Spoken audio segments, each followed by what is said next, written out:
ఇప్పుడు మనం 2025వ సంవత్సరం నుంచి 26వ సంవత్సరం వరకు శ్రీ వసునామ సంవత్సరం ద్వాదశ రాశిలో 7వ రాశి చూస్తున్నామండి. ఉగాది సందర్భంగా తులారాశి వారి జ్యోతిష బలం ఎలా ఉందో భూత భవిష్యత్తు వర్ధమానం గవ్వల శాస్త్ర ప్రకారం చూద్దామండి. 9 గవ్వలు 3 సార్లు వేసి వాటిని లెక్కబెట్టి ఎలా ఉందో శ్రీ వసునామ సంవత్సరం ఉగాది వేళ సందర్భంలో 2025వ సంవత్సరం నుంచి 26వ సంవత్సరం వరకు వారి భూత భవిష్యత్తు వర్ధమానం చూద్దామండి. గవ్వలేసి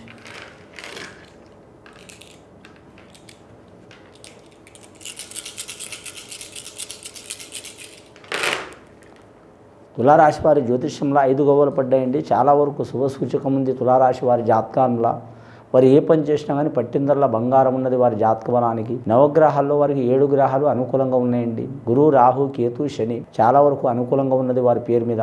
వారు చేసే వృత్తి వ్యాపారంలో వ్యవహారంలో కలిసి వచ్చే అవకాశం ఉంటుంది. కుటుంబ స్థానంలో వారికి మాత్రం గురుబలం ఉంది కాబట్టి ఎక్కడ పోయినా అనుకున్న పని విజయమయ్యే అవకాశం ఉంది. కానీ మాత్రం 2-3 రకాలుగా వారికి ఆదాయం చేతికి అందే అవకాశం ఉంది. చాలా వరకు శుభకార్యాలు సిద్ధించే అవకాశాలు ఉన్నాయి. నూతన వాహనాలు, నూతన వస్తువులు కొనే అవకాశం ఉంటుంది వారి పేరు మీద. ఇక విద్యార్థులకైతే మాత్రం తిరుగుండదు. బాలలకు, బాలికలకు, కాంట్రాక్ట్ రంగం పట్టుకున్న వారికి కూడా మాత్రం తిరుగుండదు వారి పేరు మీద. పెద్ద పెద్ద కాంట్రాక్టులు వారి చేతికి అందే అవకాశాలు ఉన్నాయి. వ్యాపారస్తులు కలిసి వచ్చే అవకాశం ఉంటుంది వారి పేరు మీద. వారు ఏ వ్యాపారం చేసినా తిరుగు ఉండదు. వారి జాతకంలో వస్త్ర వ్యాపారం తిరుగు ఉండదు. అలాగే వీరు జ్యోతిష బలంలో ఫైనాన్స్ రంగంలో మాత్రం కలిసి వచ్చే అవకాశాలు ఉన్నాయి. మొండి బకాయిలు కొన్ని సంవత్సరాల నుంచి వీరికి రాని డబ్బులు కూడా చేతికి వచ్చే అవకాశాలు ఉన్నాయి.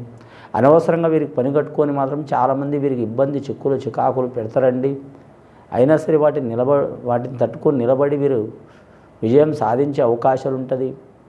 ముఖ్యంగా వీరు జ్యోతిష బలంలో చూడాలంటే మాత్రం ఆరోగ్య విషయంలో కొన్ని ఆటంకాలు, చిక్కులు వస్తాయండి. 2025వ సంవత్సరం నుంచి 26వ సంవత్సరం వరకు చాలా వరకు శుభ సూచకం ఉంది. శనీశ్వరుడు మాత్రం 6వ స్థానంలో ఉన్నాడు, చాలా వరకు శుభ సూచకం. అలాగే గురుబలం కూడా ఉన్నది, కేతుబలం కూడా ఉన్నది. రాహుబలం కొద్దిగా బాగాలేదు కాబట్టి కొన్ని అవంతరాలు, చిక్కులు, చిన్న చిన్న గొడవలు వచ్చే అవకాశాలు ఉన్నాయి. కాబట్టి రాహుగ్రహానికి పూజ చేయాలి. 5 గవ్వలు పడ్డాయండి. బుధ మహర్దశ గవ్వలు.